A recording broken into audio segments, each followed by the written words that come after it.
Welcome once again, children, in this session of history class. Today we are going to continue the chapter When People Rebel 1857 and After. Children, this is the fourth video and the last video of the chapter. In this video we are going to study the changes which were brought by the East India Company after the revolt, or the consequences or results of the revolt of 1857. Aftermath. The British could regain the control of the country by the end of 1859, but the situation has changed to such an extent that they were not in a position to rule the country with their earlier policies. Many changes were introduced by the British. A new act was passed in 1858 by the British Parliament. The new act transferred the power of the East India Company to the British Crown. This was done to ensure a more responsible management of Indian affairs. A member of the British cabinet was appointed as the Secretary of State for India. He was given the responsibility of all matters related to the governance of India. A council called the India Council was given to him. The title of Governor General of India was changed to the title of Viceroy of India. The Viceroy was a personal representative of the British Crown. Thus, the British government accepted the direct responsibility of ruling over India.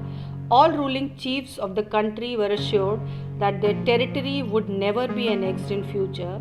They could not pass on their kingdoms to their heirs, including adopted sons, but they had to acknowledge the British Queen as their sovereign paramount. The Indian rulers were told to hold their kingdoms as subordinate of the British Crown. A decision was taken to reduce the proportion of Indian soldiers in the army and to increase the proportion of European soldiers. A decision was also taken not to recruit soldiers from Awadh, Bihar, Central India and South India. The decision to recruit more soldiers from among the Gorkhas, Sikh, Pathan was taken. The Muslims were treated with suspicion and hostility, and their land and property was confiscated on large scale. The British decided to respect the customary religious and social practices of Indians.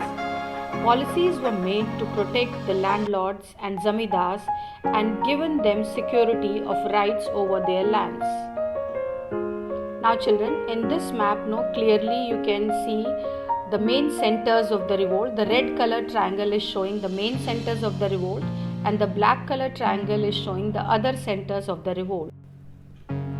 Now children, we will solve this last questionnaire. Question number 1 is, what was the major change related to the transfer of power done after 1857? The title of Governor General was now changed into which title? Question number 3, which communities were given preference for recruitment in the army? Question number 4, name the important centers of the revolt of 1857. I hope children you were able to understand the chapter through videos.